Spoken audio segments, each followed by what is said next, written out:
Good afternoon, I'm Tina Laster and you're back at Laster Farm. This morning I gave our May garden tour, and this afternoon I'm out here tying up our tomatoes. This is our second tying up, and I'm using just some old baling string that you use in a hay baler. We had 2 rolls of that we had bought, and so we're not using it on a baler, so we're going to end up using it tying up our tomatoes. So I ran out of the jute, and I thought, well, I'm not going to go and buy any more, and I've got 2 big rolls of this string that would be perfect for tying up these tomatoes. So I've already started, and most of our tomatoes have 2 or 3 limbs on them that need tying up. Even though these are close to the trellis, I'm still going to tie them up too, so they won't have the weight of the tomato on them pulling them down once they do start producing tomatoes on the vine.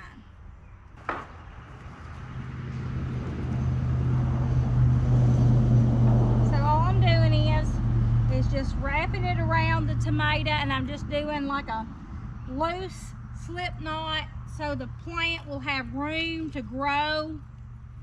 And is this my ideal string? No, I'd prefer the jute because this is like a nylon string.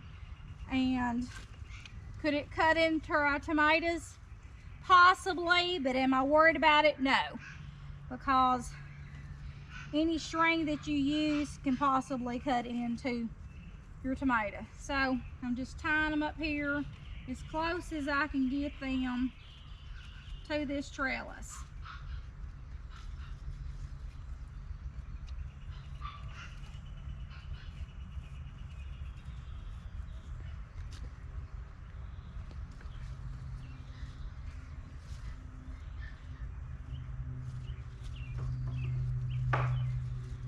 And they have quite a few blooms on them. And like I said, this year we're going to have a lot of foliage on these tomatoes because I am not pulling my suckers off the plants.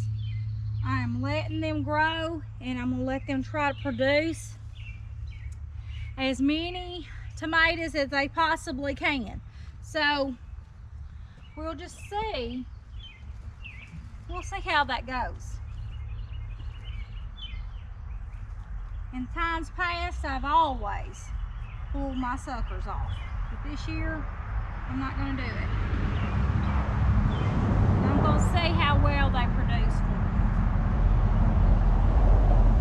Because you spend a lot of time out here pulling suckers, and you're pulling a lot of blooms when you pull those suckers. You're taking a lot of blooms off. A lot of tomatoes, potential tomatoes.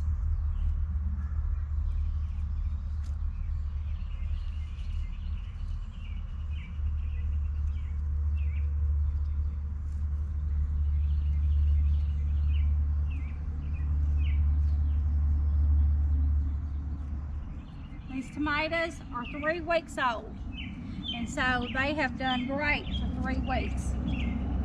And our soil is nothing but hay and horse manure or donkey manure. So we've got some good rich dirt. And as you can tell, that soil may not be fully decomposed, and the manure and the hay, the straw, but it has broken down enough that it has not burnt these tomatoes.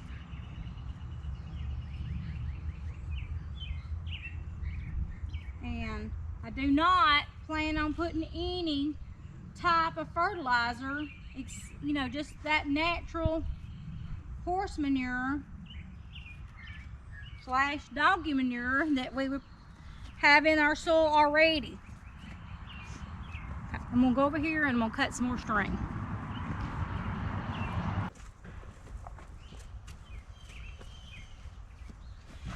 This is the roll of string I was telling you about. in our area in West Tennessee, you can get this in a box that has 2 of these rolls in it that goes in a hay baler. And so I ended up picking these up at Tractor Supply in our area, and it comes in handy for a lot of things. My intentions were to hand bale some small bales of hay at one time, and we did. We made our homemade wooden baler, and we started baling our small bales of hay that were about this long and were about this tall, and we used them for all kinds of little things around here, but it was a lot of work to make one little bale.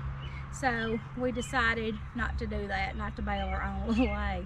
But you know, it was a great experience for the kids to get out there and to put that in there and to make those bales of hay. But that's been a while back since we did that. But we've always had this string just waiting for us down there in the barn to use for something else. And so I'm glad I thought about it.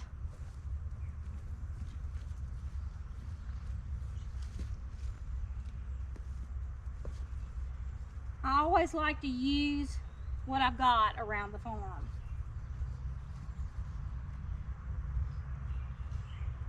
Recycle what you can.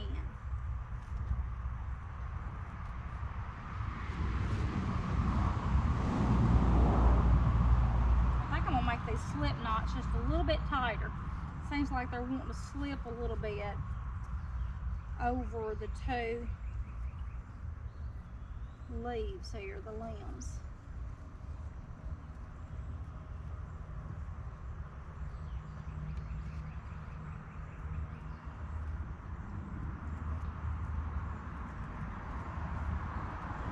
And after I get these tied up, I'm gonna come back and just clip off the extra pieces of string and just kind of tidy them up a little bit. That way they just won't look like spiders hanging out here.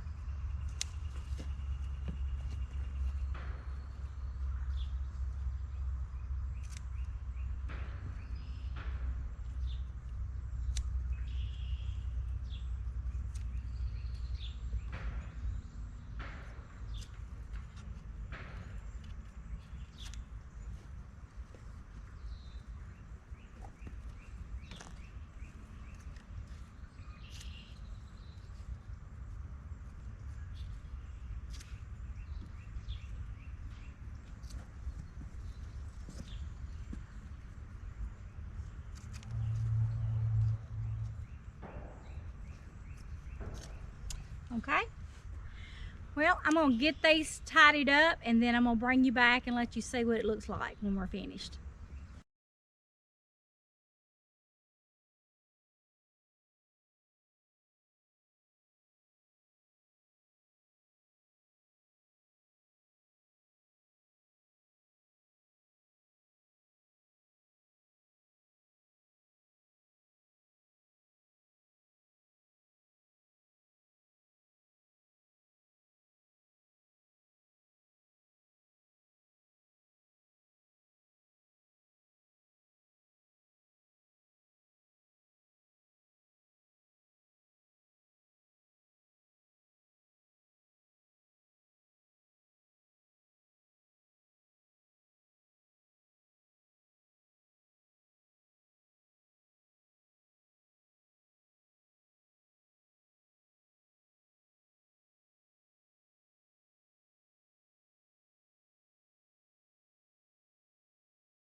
Steve just got through putting in our T-post. I have 3 over there and these 4 here. And so I'm just gonna string these up to my T-post here.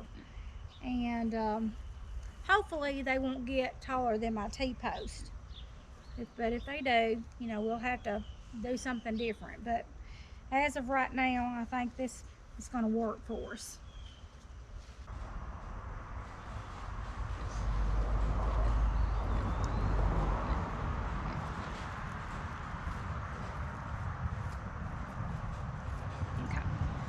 I've already finished tying up this side over here, and I like these.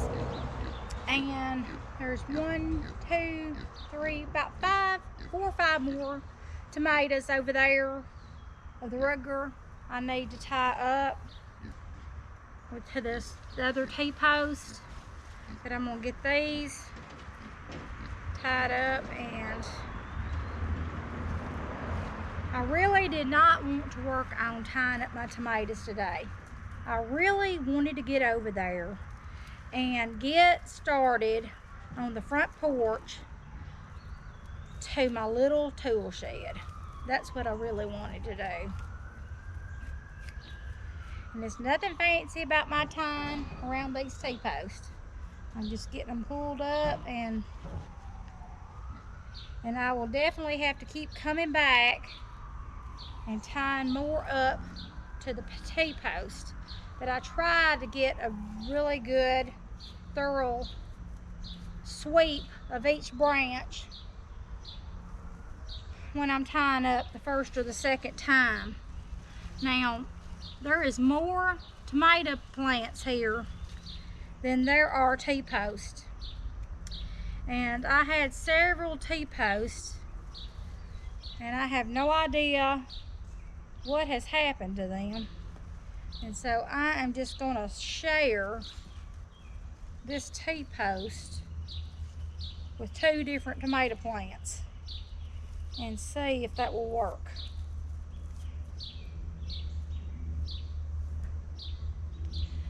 Sometimes I put up a T-post on one end and a T-post on the other, and I either run a cattle panel or a piece of wire fencing, like a 20 gauge dog pen wire, or I'll just run me some strings up and hold them in between the 2 strings. But this year I thought I would just tie them up, since I don't have a big long row of them. I just got, you know, a few.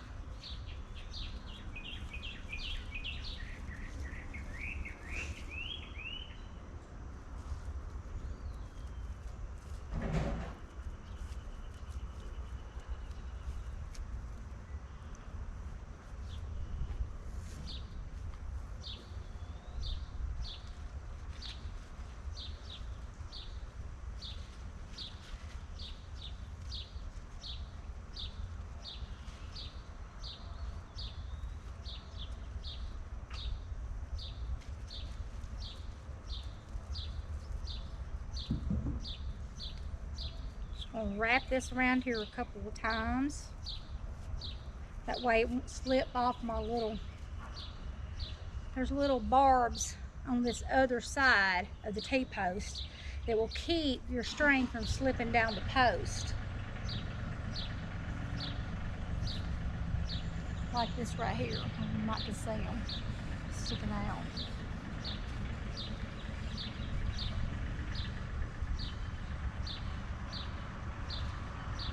Steve is over there putting my post back in. What happened was he started putting up my fence around in front of my chicken coop where I put the post in the other day, and he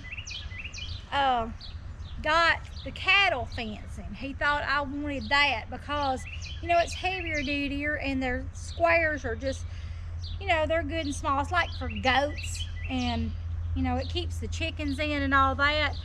And he thought I wanted the same wire that we used out here on that fence, and that's not what I really wanted, because But I may end up putting it back up there. Who knows with me? You know how much I change my mind.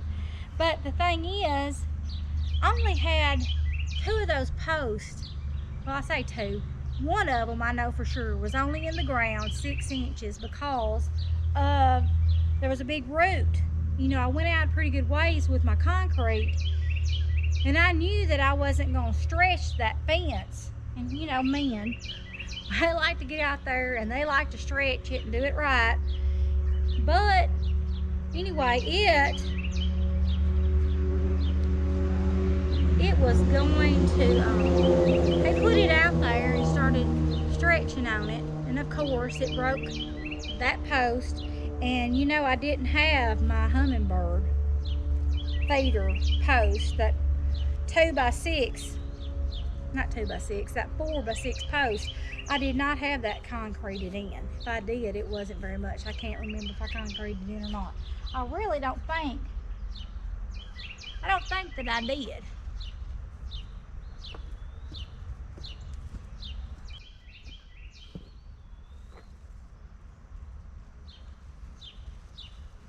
I'm just going to wrap this around all of these. And I'm going to stretch it over. Let's see. Do I need to go that way or this way? I'm going to stretch it over to this one. So there's not a lot on this post.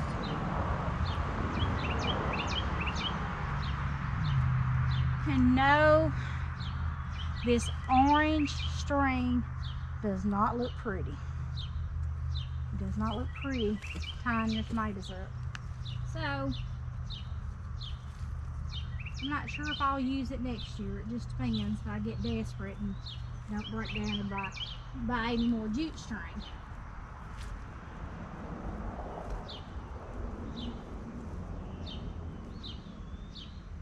And I have got to go back and cut off my strings.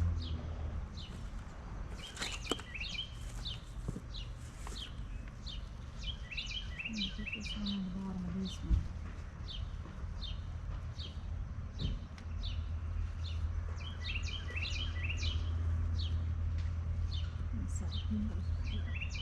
Maybe I can help get this one too.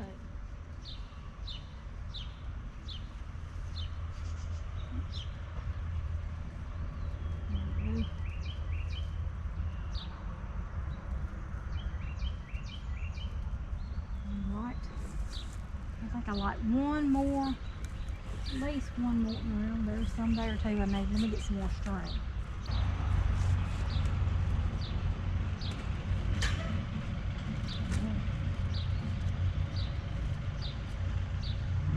I really hate that these beans were not pole beans.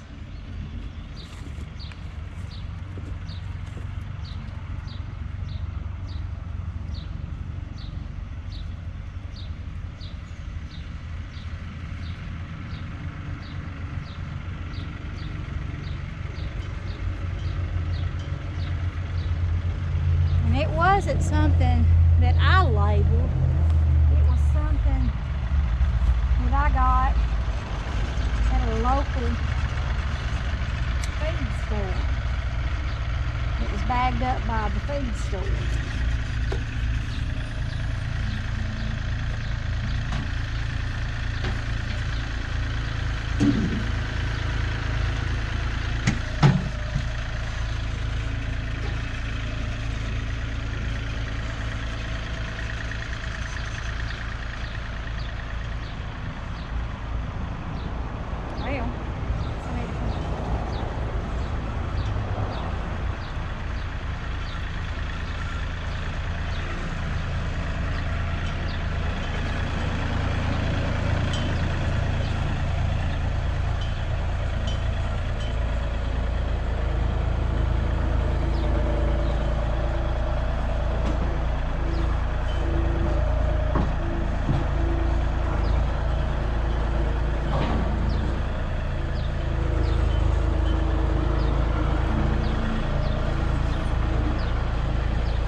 I've gotten all my tomato plants tied up that I want to get tied up today. So let me show you what I've done.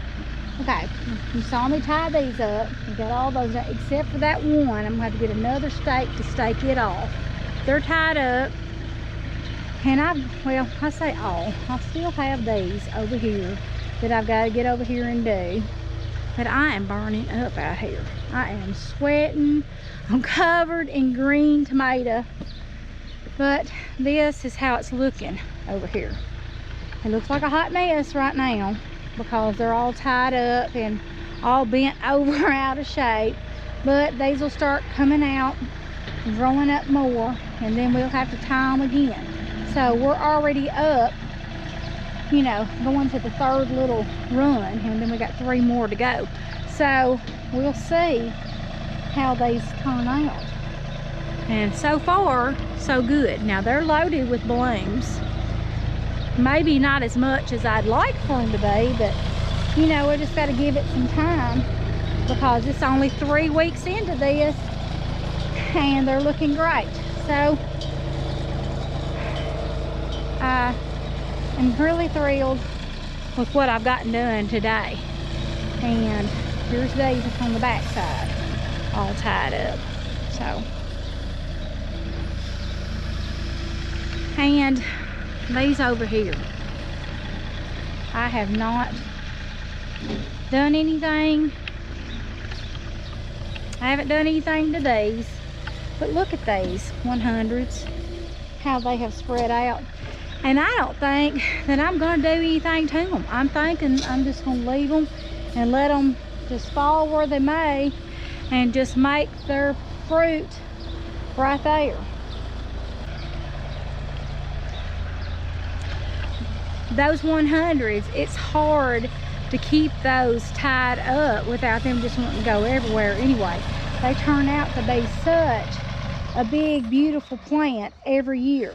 Now last year, like I said, I had them over there where I had my squash and my cabbage on that side. And the reason I'm not putting them over there this year is because last year they fell down out of the beds on the ground.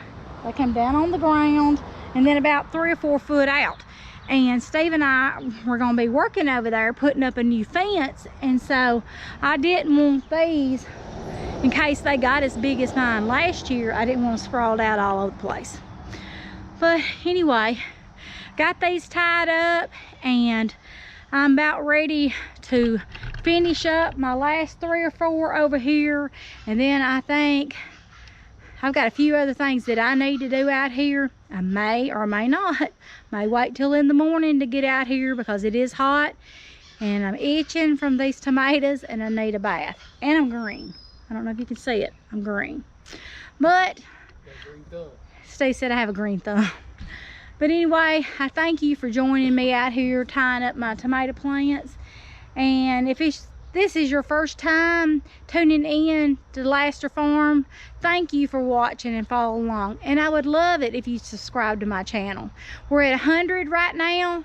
And this week, I'm excited to say that I'm gathering things up for the gift basket that I'll be giving away.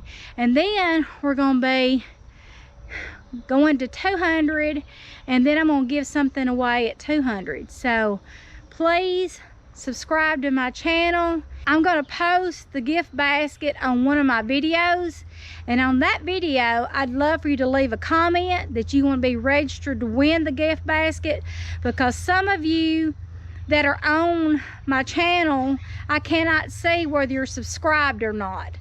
And there's only a few that I can see that are subscribed because it's private. So please, when I post that video, please let me know that you want to be entered in that drawing.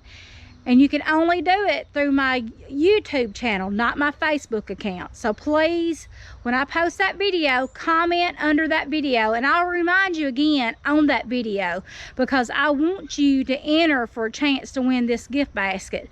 Because it's going to have some goodies in it. And you're going to want this gift basket for your garden, because it's going to be garden things. So anyway, I will catch you back here tomorrow probably, if it doesn't rain. So God bless you. Until next time, we'll see you back here at Laster Farm. Bye.